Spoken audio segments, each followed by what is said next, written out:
கருவின் வயதை கண்டறியும் புதிய செயற்கை நுண்ணறிவு மாதிரியை சென்னை ஐஐடி ஆராய்ச்சியாளர்கள் உருவாக்கி சாதனை படைத்துள்ளனர். கர்ப்பிணிகளின் உடல் நலத்தை கவனித்துக் கொள்ளவும், பிரசவ தேதியை சரியாக நிர்ணயிக்கவும், கரு எப்போது உருவானது என்பதை, அதாவது கருவின் வயதை துல்லியமாக கணக்கிடுவது அவசியம். இன்றைய காலகட்டத்தில் மேற்கத்திய மக்களுக்காக உருவாக்கப்பட்ட நடைமுறையை பின்பற்றி கருவின் வயது தீர்மானிக்கப்படுகிறது. ஆனால் கருவின் வளர்ச்சியில் மாறுபாடு இருக்கும் பட்சத்தில் இந்த கணக்கீடு தவறாக அமையவும் வாய்ப்பு உள்ளது. கர்ப்பிணி GA2 எனப்படும் இந்தியாவுக்கான பிரத்யேக செயற்கை நுண்ணறிவு மாதிரியை ஆராய்ச்சியாளர்கள் உருவாக்கியுள்ளனர்.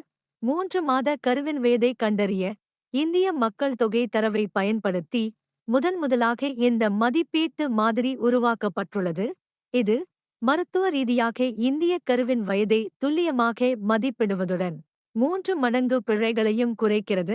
இந்த மாதிரியை பயன்படுத்தி குழந்தை பராமரிப்பை மேம்படுத்த முடியும், தாய் சேய் உயிரிழப்பு விகிதத்தை குறைக்க முடியும் என்று கூறப்படுகின்றது.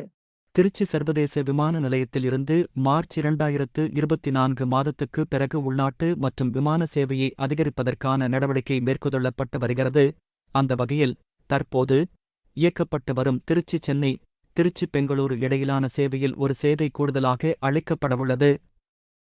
மேலும் திருச்சி சர்வதேச விமான நிலையத்தில் இருந்து வெளிநாட்டு விமான சேவையாக சிங்கப்பூர், கோலாலம்பூர், துபாய், சார்ஜா, கொழும்பு, குவைத், தேரோகா, மஸ்கட் உள்ளிட்ட 10 நாடுகளுக்கு இயக்கப்பட்டு வருகிறது. கஜல் உலகின் புகழ்பெற்ற பாடகரும் பத்மஸ்ரீ விருது பெற்றவருமான பங்கஜ் உதாஸ் காலமானார். அவருக்கு வயது 72. குஜராத்தில் பிறந்த பங்கஜ் உதாஸ் கஜல் உலகின் முடிசூடா மன்னன் என போற்றப்பட்டார். 1980 வெளியான ஆஹத் ஆஹத் ஆல்பம் மூலம் தனது இசைப்பயணத்தை தொடங்கினார். 2011 ஆண்டு வரை அவர் 50 ஆல்பம் பாடல்களை பாடியுள்ளார். நாம் நாம் இந்தி படத்தில் வெளியான சிட்டி ஆயி ஹை சிட்டி ஆயி ஹை பாடல் மிகவும் பிரபலமானது. காயல், மொஹரா படத்தில் இவர் பாடிய பாடல்கள் ரசிகர்களிடையே நல்ல வரவேற்பை பெற்றது. பத்மஸ்ரீ மட்டுமல்லாது தனது 40 ஆண்டுகளுக்கும் மேலான இசை பயணத்தில் மேலும் பல மதிப்புமிக்க விருதுகளையும் வென்றுள்ளார் உதாஸ்.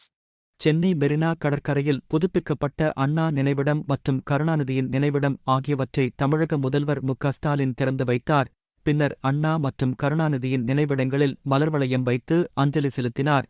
இந்நிகழ்ச்சியில் திமுக தலைவர்கள், கூட்டணிக் கட்சியினர், நடிகர் ரஜினிகாந்த் உள்ளிட்டோர் கலந்து கொண்டனர்.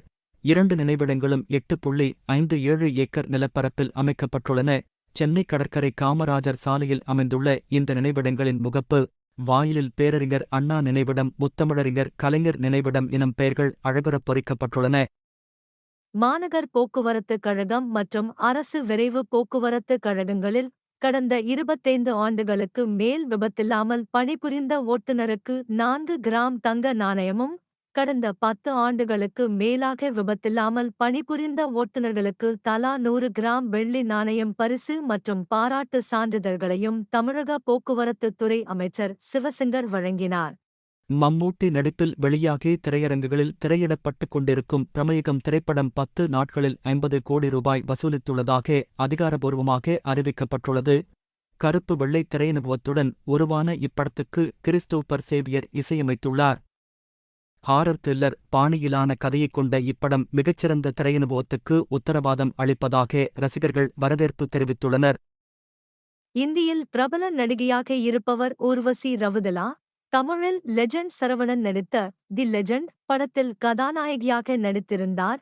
இது தவிர தெலுங்கு, இந்தி உள்ளிட்ட மொழிகளிலும் பல்வேறு திரைப்படங்களில் நடித்துள்ளார். ஏராளமான ஆல்பம் பாடல்களிலும் தோன்றியுள்ளார். இந்த நிலையில் பிப்ரவரி 25 ஊர்வசி ரவுதலா தனது 30வது பிறந்த நாளை மும்பையில் கொண்டாடினார். இது தொடர்பான புகைப்படங்களை தனது இன்ஸ்டாகிராம் பக்கத்திலும் பகிர்ந்திருந்தார். அதில் அவர் பிரபல பாடகர் ஹனி சிங்குடன் தங்க முலாம் பூசப்பட்ட கேக் ஒன்றை வெட்டியது சமூக வலைதளங்களில் விமர்சனத்தை கிளப்பியுள்ளது. இந்த கேக்கை பாடகர் ஹனி சிங் ஊர்வசிக்கு பரிசளித்துள்ளார். 24 கேரட் தங்கத்தால் செய்யப்பட்ட அந்த கேக்கின் மதிப்பு சுமார் 3 கோடி ரூபாயாக இருக்கலாம் என்று கூறப்படுகிறது. இதனை வைத்து நெட்டிசன்கள் பலரும் ஊர்வசியின் மீது கடும் விமர்சனங்களை முன்வைத்து வருகின்றனர். இன்று 22 கேரட் தங்கம் விலை கிராமிற்கு ரூபாய் 5 அதிகரித்து 1 கிராம் தங்கம் 5815 ரூபாயாகவும் 8 கிராம் தங்கம் 46,520 ரூபாயாக விற்கப்படுகின்றது. இன்று வெள்ளி விலை கிராமிற்கு 90 பைசா குறைந்து 1 கிராம் வெள்ளி 75 ரூபாய் 50 பைசாவாக விற்கப்படுகின்றது.